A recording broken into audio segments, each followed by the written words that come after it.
Joël, une première question. Quand je vous ai parlé de ce projet, vous m'avez tout de suite repris gentiment, entre guillemets, sur l'optimisme. Vous ne dites pas que vous êtes optimiste, vous préférez dire que vous êtes positif. Pourquoi? Oui, je vais vous dire pourquoi. Parce que quand on prend la position optimisme ou pessimisme, on s'enferme dans une bulle et on se défend. On se défend d'être optimiste, on se défend d'être pessimiste. Donc c'est une bulle fermée. Alors que d'être positif, c'est ouvert, c'est comme le surf. On est positif, on avance, on regarde autour de soi, on tient compte des conditions, de l'agression, de ce que l'environnement vous envoie. Être positif, c'est être constructif en quelque sorte. Et c'est la fameuse phrase de Gramsci de préférer au pessimisme de l'intelligence l'optimisme de la volonté. C'est ça, pour moi, être positif, c'est avoir la volonté d'aller de l'avant et de partager avec les autres. Est-ce que ça s'apprend d'être positif? Est-ce qu'il y a des trucs et astuces pour y arriver?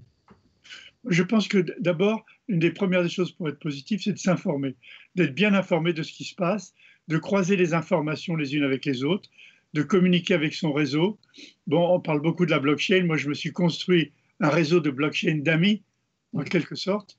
Et ce réseau de blockchain d'amis, ce sont des amis en qui j'ai confiance et en qui, quand j'ai un problème, que je pose un problème, je contacte mon réseau blockchain d'amis et je reçois des informations en retour qui me permettent d'évaluer des fake news, de savoir si je peux être positif sur cette nouvelle ou négatif. Je suis jamais négatif, j'essaye toujours de trouver des solutions aux problèmes pour aider les gens.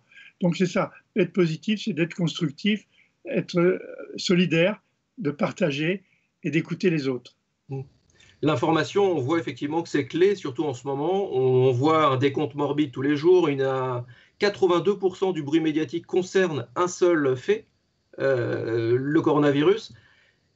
Comment faire pour parfois slalomer ça, ces D'abord, informations? Salomé, c'est juste le mot, il est très bon. Les gens ne savent pas s'informer.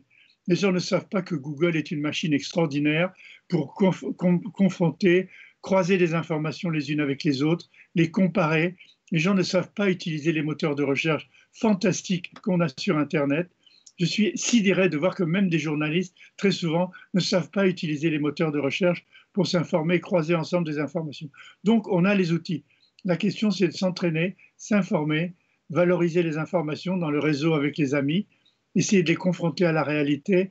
Donc oui, savoir, s'informer, apprendre et comprendre. Le coronavirus, c'est une obsession d'information en ce moment, mais si on gobe, entre guillemets, tout ce que l'on reçoit, on ne peut pas se faire une idée personnelle. Or, avec les éléments qui circulent sur Internet, on peut les confronter les uns aux autres, les croiser et surtout aller rechercher les informations scientifiques et les publications qu'il y a derrière. Alors pour ça, évidemment, c'est idéal si on a une formation scientifique, ça l'est moins, mais il y a beaucoup d'informations vulgarisées qui marchent très bien sur Internet. C'est vrai qu'on a l'impression quand même qu'en ce moment, on a tendance à tous devenir scientifiques. On est tous experts. Mais Oui, à la... il y a beaucoup de soi-disant experts autoproclamés qu'on voit apparaître sur les réseaux sociaux et sur les journaux en continu. Il faut un peu s'en méfier, mais il faut quand même les écouter pour se faire une idée. Il y en a qui sont très bons, il y en a qui sont moins bons, mais c'est tout ce qu'on a à se mettre sous la dent. Mais se faire une idée, pour ça, effectivement, si on n'a pas un background, si on n'a pas fait des études scientifiques, enfin bref, si on n'est pas scientifique soi-même, c'est parfois très complexe. Ce qu'on nous donne à manger chaque soir au JT, c'est quand même assez complexe comme info. Oui, mais je crois que c'est pas seulement être scientifique, c'est avoir une petite culture scientifique. Une petite culture scientifique, c'est par exemple savoir la différence qu'il y a entre une bactérie et un virus. Bon, c'est pas être scientifique, c'est une culture scientifique, savoir ce que c'est qu'une enzyme, est-ce que c'est une protéine. C'est une sorte de culture scientifique qui a été vulgarisée par beaucoup, dont je me suis efforcé de le faire avec d'autres. Mais c'est cette culture scientifique qui est importante plus que d'être un scientifique. Beaucoup de gens n'ont pas. Je reviens à l'optimisme ou positivisme. Pourquoi, notamment en France, on a l'impression que quand on a envie de voir la vie avec le sourire, avec optimisme, avec un esprit positif, on évite taxer de bisounours, de naïf, de candide. Pourquoi il faut toujours... on a tendance à faire plus confiance à quelqu'un qui est très sérieux, voire qui fait la gueule, plutôt qu'à quelqu'un qui sourit tout le temps et qui veut voir le verre à moitié plein. Parce que les informations négatives sont des informations qui parlent à notre survie. Le cerveau est beaucoup plus construit pour la survie que pour le bonheur. Donc les informations pour le bonheur, on ne les retient pas trop. Par contre, on va retenir des informations dramatiques, des informations de survie qui nous font peur, qu'on peut retenir pour éviter d'y passer, pour survivre, faire des enfants, continuer l'espèce. Donc on retient beaucoup plus des informations dramatiques que les informations positives, qui coulent sur nous un peu comme du téflon, alors que les informations négatives sont comme du velcro. Elles accrochent notre esprit, on les retient. D'ailleurs, il est démontré sur les réseaux sociaux que ce sont les informations négatives qui sont retransmises le plus vite possible. Et ça parle à notre survie. Donc très très vite, les informations négatives, les informations pessimistes et les fake news sont retransmises beaucoup plus vite que les autres. Donc c'est une question de survie, c'est un problème darwinien. Est-ce qu'on peut arriver à duper notre cerveau, notre striatum, effectivement, qui attire ces fake news et ces mauvaises nouvelles? Je crois que le cerveau, ça s'entraîne, c'est comme un muscle. On peut entraîner le cerveau, on peut entraîner le cerveau à la bienveillance, au caractère positif. J'aime pas qu'on dise le positivisme, parce que le positivisme, c'est une philosophie anglaise de Hume et Locke. Le positivisme, c'est une façon philosophique de voir la vie, mais être positif, c'est pas le positivisme, et ça s'entraîne. On peut entraîner notre cerveau à voir les choses positives, à les échanger aux autres, et c'est dans l'échange qu'on se construit soi-même. C'est en échangeant avec les gens des informations positives qu'on voit leurs réactions, qu'on peut les retenir et qu'on peut s'en servir dans sa vie. Donc c'est un entraînement. Cette crise qu'on vit en ce moment, certains parlent en tout cas de lendemain qui chante, de demain on va tout changer. Vous déjà par rapport à ça, votre perception c'est quoi? Oui, on va réussir à tout changer ou ça sera peut-être un petit peu plus long que ça? Non, ce sera plus long bien sûr, mais déjà se le dire, on va vivre un monde différent après la crise que l'on traverse, avec la crise du réchauffement climatique, avec la nécessité de la coéducation dans le monde. On va vivre un monde différent. Il faut s'y préparer. La meilleure façon de s'y préparer, c'est de s'informer et de partager. S'informer, partager, ça permet de se créer soi-même. Donc c'est un entraînement que l'on peut acquérir et c'est pas trop difficile de le faire. Il faut se fier aux outils extraordinaires que l'on a aujourd'hui et au réseau des autres. Après, c'est vrai que je repense à tous ces outils, je repense aux outils d'information également. Est-ce que finalement, on ne devrait pas avoir une éducation à ces outils, une autre pédagogie? Est-ce qu'à l'école, on ne devrait pas nous apprendre les écrans très tôt pour vivre avec et pas se faire dominer par les écrans? Je pense qu'à l'école, on devrait apprendre déjà à s'informer avec les outils modernes, pas seulement les livres et la lecture, mais s'informer dans le dialogue, s'informer dans la recherche, s'informer avec les outils d'Internet. Et en plus de s'informer, apprendre très tôt à s'informer, il faut apprendre à distinguer, c'est-à-dire être pertinent. Il faut comprendre la pertinence de certaines informations par rapport à d'autres. Et la pertinence, elle s'acquiert avec l'expérience, elle s'acquiert avec le partage. Et un outil extraordinaire est en train d'arriver, c'est l'intelligence artificielle. L'intelligence artificielle va arriver chez nous par ce que l'on appelle les enceintes connectées, comme Alexa, Google Home. Ces petits boîtiers connectés vont apporter chez nous l'intelligence artificielle. Ils vont nous parler comme des experts. Ils vont nous permettre d'aller plus loin sur certains sujets. On pourra poser la question Alexa, Google Home, va chercher plus loin. Qu'est-ce que je dois penser de ceci? Connecte-moi avec mon réseau social. J'ai besoin d'échanger avec eux pour savoir si cette information est vraie ou si c'est une fausse information. Donc je pense que le grand outil du futur pour la pertinence de l'information, ça va être l'intelligence artificielle. Et l'intelligence artificielle va arriver chez nous par les enceintes connectées. Et vous ne pensez pas, parce que certains pourraient dire aussi que c'est un danger, que justement on est écouté tout le temps et que tout cela transforme une connaissance sur nous, sur l'humain, qui pourra se retourner contre nous à un moment? Alors il y a deux choses, il y a un avantage énorme, c'est ce que j'appelle le cerveau augmenté, l'homme augmenté. Avec l'intelligence artificielle, on va être différent. On est en train de changer l'humanité en ayant un cerveau. D'ailleurs, j'ai débaptisé l'intelligence artificielle, vous le savez, je l'appelle l'intelligence auxiliaire, parce qu'elle peut nous aider à augmenter notre cerveau. Donc ça, c'est l'avantage. Le danger aussi, c'est que l'intelligence artificielle peut avoir ses propres objectifs. Ses propres objectifs peuvent être de dominer les humains et petit à petit de nous réduire à l'état, comme disait Aldous Huxley, les alphas et les omégas, on peut être des omégas par rapport à l'intelligence artificielle. Donc il y a un risque de se faire dominer.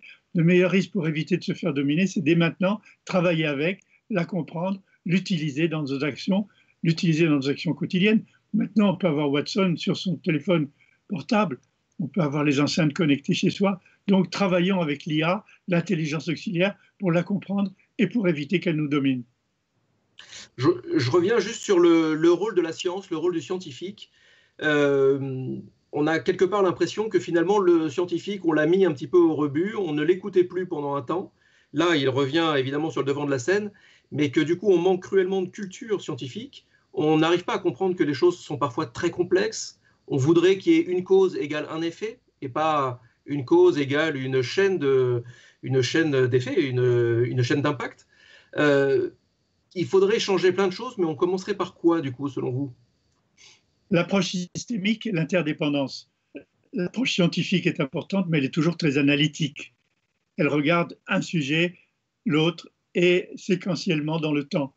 L'important, c'est d'ajouter à l'approche scientifique une approche systémique qui permet d'évaluer les contextes, les interdépendances entre les choses et voir les interrelations. Donc, je pense que les scientifiques jouent un rôle très important, mais il ne faut pas qu'ils jouent un rôle non plus trop important par rapport aux politiques.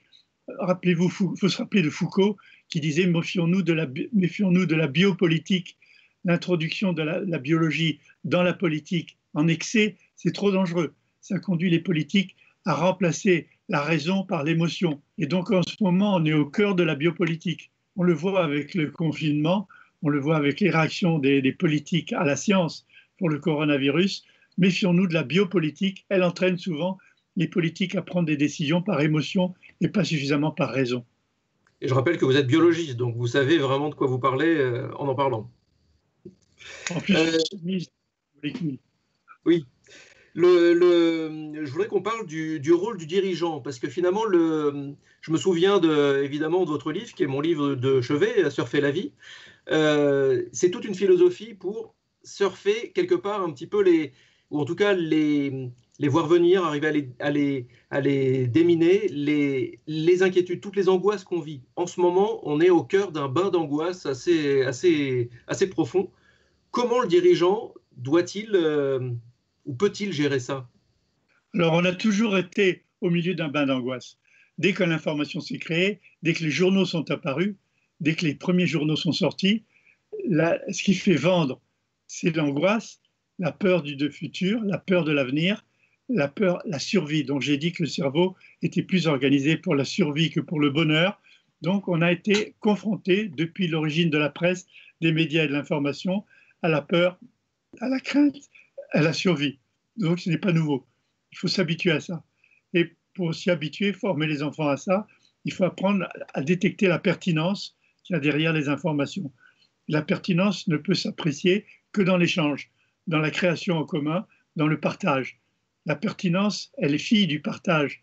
Elle n'est pas directe, elle est fille du partage. Et c'est dans le partage qu'on se crée soi-même, qu'on crée l'information, qu'on co-crée l'information, qui devient à ce moment-là pertinente.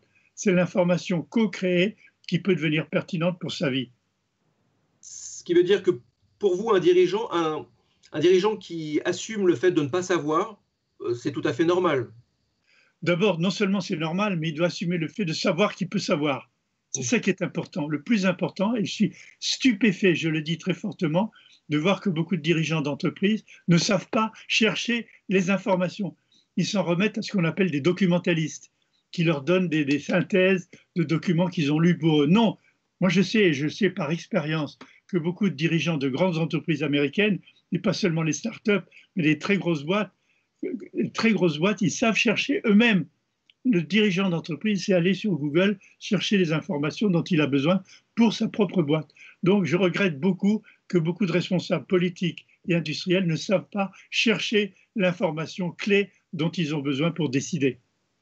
Oui, un dirigeant doit travailler aussi lui-même et pas seulement compiler des documents. Il ne faut pas s'en remettre à des documentalistes, il doit savoir lui-même chercher. C'est l'information qu'on extrait soi-même qui est la plus pertinente.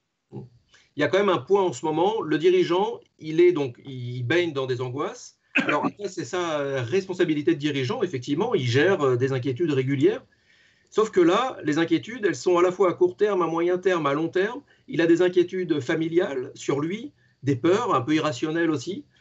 C'est pas simple de diriger en ce moment. Il faut faire quoi? Non, mais malheureusement, le problème, c'est comme je l'ai dit pour des questions de survie, le dirigeant surfe sur l'angoisse et sur la peur, parce que là, il peut apporter quelque chose. C'est-à-dire que si il dit tout va bien se passer et que le nombre de cas augmente, il y a le nombre de morts dans sa région à cause du coronavirus, il est pris en défaut et l'histoire le tranchera pour lui. Par contre, s'il fait un excès de précaution, s'il est sur-père protecteur, il risque rien. Au contraire, c'est tout bénef pour lui. L'histoire dira, bon, ben, il a fait ce qu'il fallait, si c'est la catastrophe. Tandis que s'il n'a pas fait ce qu'il fallait, l'histoire retiendra contre lui qu'il n'a pas été à la hauteur. Donc, ils en font trop. Ils sont souvent hyper exigeants. Et je pense que le rôle du leader aujourd'hui, c'est d'être hyper concerné, mais parfois trop. On le voit dans le confinement qui dure et qui dure, alors que les Suédois ont pris une attitude tout à fait différente, plus responsable, de partage.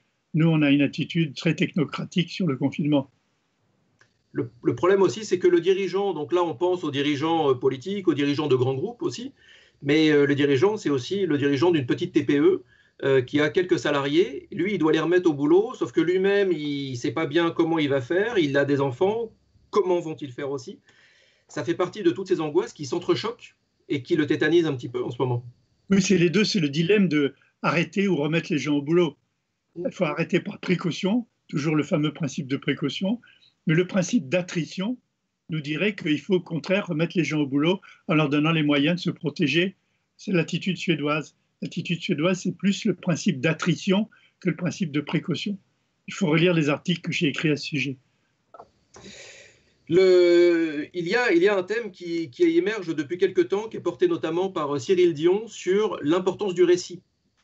Finalement, lui dit qu'on s'aperçoit qu'on baigne en ce moment dans une sorte de temps assez étrange, de récits que l'on s'est fait. On a l'impression de vivre une sorte de Mad Max, une sorte de fin du monde. On baigne dans des récits de collapsologie, de science-fiction très sombres. Et lui dit, attention, il serait peut-être important de changer notre imaginaire, de revenir plutôt vers un imaginaire beaucoup plus positif.